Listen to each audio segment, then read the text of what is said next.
Hey VSauce, Michael here, and I'm sure that we all love to have fun with hand shadows. But how much does a shadow weigh? It might sound like a silly question, because it is. I mean, a shadow cannot be put on a scale and weighed, but the material that it falls on top of can be weighed. And we know that light has energy. In fact, when light encounters an object, it pushes that object just a little bit. On the surface of Earth, when sunlight is hitting it, every square inch is being pushed with a force of about a billionth of a pound, which is basically nothing. But over a large enough surface area, the results can be pretty fun. On a sunny day, the city of Chicago weighs 300 pounds more, simply because sunlight is falling on it, pushing it. In outer space, where solar wind isn't filtered by Earth's atmosphere or magnetic field, the results are even bigger. A spacecraft traveling from Earth to Mars would be pushed by light 1,000 kilometers off course. So these things have to be factored into journeys to Mars. We've actually already created things that can sail with light, giant reflective solar sails that are pushed by the sun's light. So in a way that is calculatable, though difficult to measure, an area covered in shadow technically weighs less than surrounding areas being pushed by light. But enough about the sun. There are 3 astronomical bodies that can cast shadows on the surface of Earth bright enough for us humans to see. One is obviously the sun, and the other is the moon. But what's the third? Venus.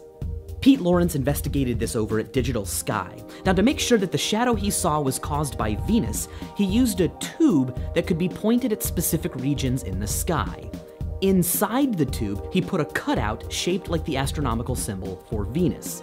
Now, here is light coming through the tube when pointed just adjacent to Venus, at a point in the sky relatively dark and empty to the human eye. But here is what came out of the tube when pointed at Venus. A Venusian shadow. We all know that light travels quickly, 299,792,458 meters per second. C. But this light right here, in fact, the light coming off of your screen into your eyeballs right now, is moving slightly slower than C, because C is the speed of light in a vacuum, but all of this light is having to travel through a medium, in this case air. The speed of light in air is ever so slightly slower than C, 298,925,574 meters per second. This is interesting because light travels more slowly through different materials, but C remains the universal speed limit. And as long as an object doesn't go that fast, it can still outpace light in a material. A charged particle, for instance an electron, can travel through water faster than light does, but never faster than C. When this happens, we get something analogous to a sonic boom. We get a photonic boom. In a sonic boom, the sound information propagating off of the object is in the form of compression waves, and as the object gets closer and closer to the speed of sound, the speed that those waves are moving away from it at, each new wave has less time to get out of the way of the next, until eventually the waves collapse all into each other and the density and pressure is enormous, causing a sonic boom.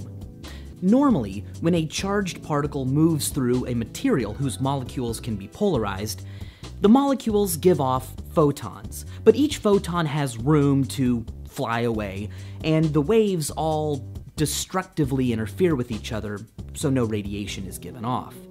But the faster the particle goes, the less room the photons have away from each other, and their waves begin to constructively interfere, giving off a photonic boom, Cherenkov radiation.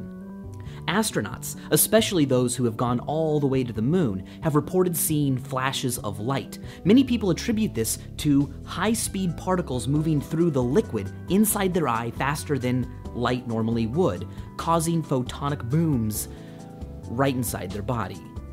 Speaking of the speed of light, here's a great question a few of you have sent me. It involves a possible way of going faster than C. Here's how it goes. Let's say I want to push a button that is a light year away from me, which means that it would take light, the fastest possible thing in the universe, a year just to get from me to the button. Okay, well, what if I built a board 1 light year long, all the way from me to the button, and then I pushed one end of the board? Would the other end immediately push the button? And if so, did I just break the speed of light? Did I just send information faster than light? Well, we're not talking about the speed of light anymore, are we? We are talking about the speed of push. When you push a rigid object, what you are really doing is putting a series of compression waves through the object, which move at the speed of sound in the object's material. The information about, whoa, we've been pushed, you should move, is sent via that compression wave, and it only travels at the speed of sound. So when pushing a normal day-to-day size type object, it feels almost instantaneous. But when pushing a light-year-long board, it would take a lot longer. A cool way to see this in action is to look at an object in which compression waves travel more slowly. For instance, what Veritasium has done blowing minds by showing slinkies being dropped. The information telling the slinky that, hey, we're moving, travels through the slinky slow enough that a slow-mo camera can see it happen. If you haven't watched all of Veritasium's slinky videos, you've missed out. In fact, you should watch all of their stuff. It is superb. But to wrap things up, here's the point. The speed of push is not instant, and it's certainly not the speed of light. But light can push you. In fact, technically, you weigh more when the lights are on than you do when the lights are off. I've put links in the description to all kinds of cool things you should definitely check out for fun and for science, and as always, thanks for watching. Oh, fuck me in the ass 'cause I love Jesus. The good Lord would want it that way. Give me that sweet sensation of a rock-hard rationalization.